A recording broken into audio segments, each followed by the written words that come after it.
Well, hello there, and welcome to another episode of Scouting 5, recapping scouting news from around the world for the week of January 10th, 2022. I'm Scouter Ken, and I'm once again recording from St. Albert, Alberta. And I would just like to wish you and your family a happy new year. Hope that you had a very restful and warm and cheerful Christmas holiday, New Year's break. And I hope that you're just as excited as I am to get back into the thick of it, get back to scouting. Oh, and I put this out on social media, Instagram, Facebook, Twitter, but I wanted to invite you personally, check out the show notes for this episode and look for the Shuffle link. Shuffle is a new podcast listening app. It's available for iOS and for Android.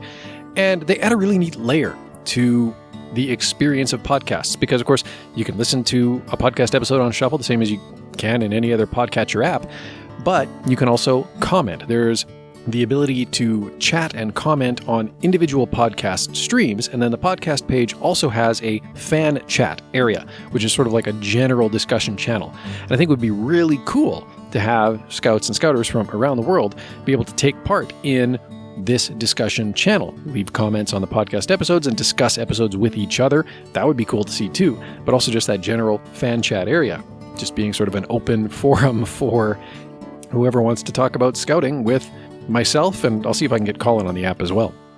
But anyways, check out the show notes, look for that Shuffle link, and consider joining us there. Thanks.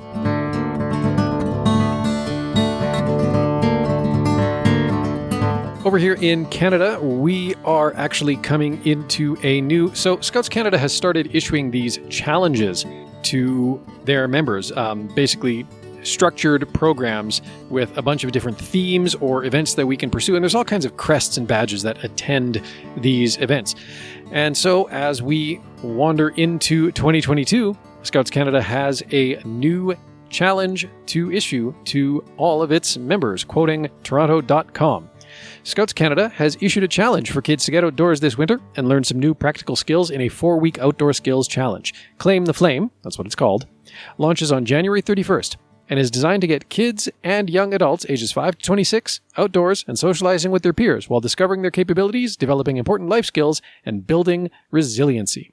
As a youth-serving organization, we recognize the impact the pandemic is having on children and youth. We are committed to supporting communities at this time by continuing to provide a safe and fun place where kids can simply be kids, says Andrew Price, Executive Commissioner and CEO of Scouts Canada. Scouts Canada's upcoming Claim the Flame Challenge will give young people something exciting to look forward to each week while offering adventure and outdoor activities at a time when they need it most. This fun challenge will see youth engaging in activities like building survival shelters, campfire cooking, embarking on winter treks, or practicing winter first aid, all designed to help strengthen Scouts' competencies in 4 key areas: sports and physical activity, building and creativity, camping, culinary skills, and adventure and exploration. Kids can participate with their scouting group, their families, or individually at home, depending on local pandemic restrictions and individual levels of comfort. Safety will be at the forefront while also prioritizing socialization, mental health, personal growth, and skills development. And of course, I realize this is a topic that I flog fairly regularly in Scouting 5, but what's one more reminder that scout groups in your area probably need volunteers? Quoting West Central Online. There were some great winter and summer events when looking back at West Central Scouting activity in 2020, but it's hard not to notice the complete lack of 2021 content when looking at the Rosetown Club's Facebook page. One of their counterparts in the first Outlook Scouts seemed busy in comparison, and increased numbers for the Rosetown crew could bring them back to a normal year of scouting in 2022. The first Rosetown Scouts are hoping to be able to start back up, and their top priority right now is acquiring new volunteers so that they can provide programming in their community. We need more volunteers, and we'll see the interest from kids again, said Group Commissioner for Rosetown Scouts Harold Litzenberger. We haven't had anything for a year and a half with everything going on, and we are short some volunteers. Some of the turnover in members has to do with people moving on and out of Scouts. The people are what make the program run, and regulations with Scouts Canada require a certain amount of adult volunteers for each group level. There's a fair bit that goes into the process. We have a registrar and a treasurer, so it does take a few people to get this running, Litzenberger said, before describing what a new volunteer counselor might be asked to do. There are always options for other things to do, but it would mostly be helping teach youth the fundamentals of scouting, from doing camping and outdoor work to inside crafts with the younger kids and teaching other skills. We do theme nights and theme months sometimes. And again, like I say, this is something that we cover all the time on Scouting 5. Groups need volunteers. We always need volunteers. So if you're listening right now and you're not currently engaged with a scout group, cool. maybe there's a scout group in your area that needs some help. And if so, I would again encourage you to reach out to them and, see if you can put your name in the hat. Unfortunately, it looks like the BSA's bankruptcy plan is going to be continuing in the news for a while longer. Quoting NBC DFW, a preliminary voting report in the Boy Scouts of America bankruptcy indicates that the group's reorganization plan has failed to win the desired support from tens of thousands of men who say they were sexually abused as children. The report filed late Tuesday night shows that 73% of the 53,888 valid ballots were cast in support of the plan, with just under 27% against. The Boy Scouts had been hoping to garner at least 75% of the vote.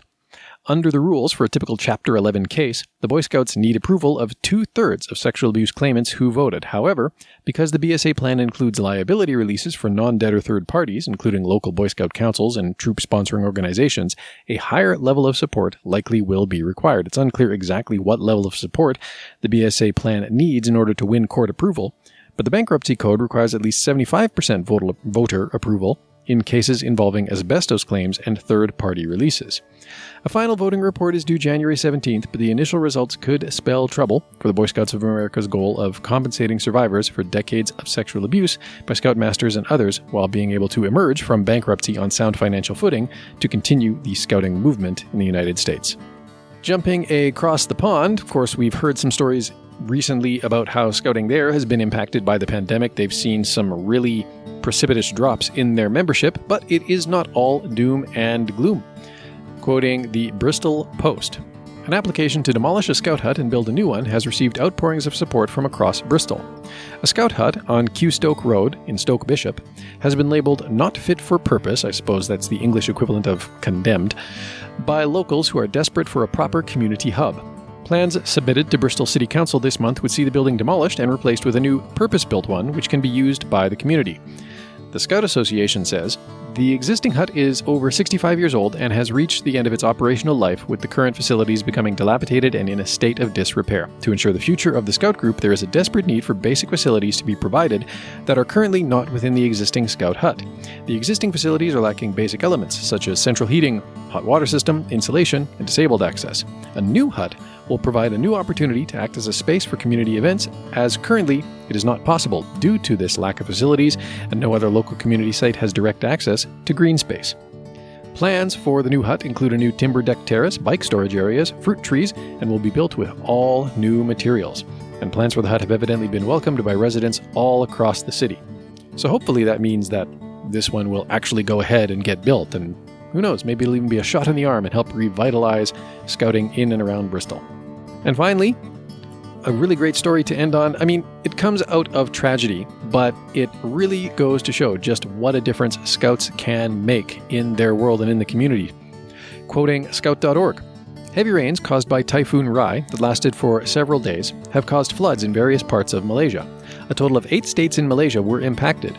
Thousands were forced to evacuate their homes as flood waters increased dangerously. The flood also resulted in casualties and is considered the worst flood disaster of 2021.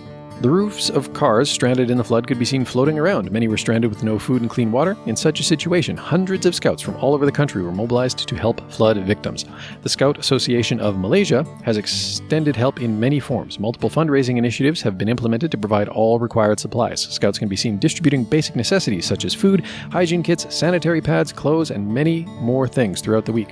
They have also actively helped clean the affected houses damaged by the flood. Really great example. Well done, Scouts of Malaysia. And that is all the news I have for you this week. Thank you again for listening. Happy New Year. And until next time, be prepared.